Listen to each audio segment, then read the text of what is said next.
How to fix your mouse is randomly stopped working in Windows 11. So if you can't click or move your mouse and it randomly stops working, I'll show you a couple of ways on how to fix this. So first, just open up the Start menu on your computer, search for the word Run and click on this icon. Now from this box here, you need to go and type in the following command.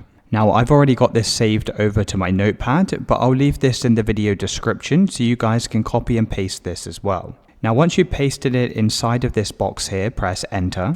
And then what you need to do is go and delete all of the files in this folder. So press Ctrl A on your keyboard to select everything. You can then click on the trash icon. And once all these files have been deleted, you can close out of this window. You can then open your Start menu again, search for Device Manager and click on this window.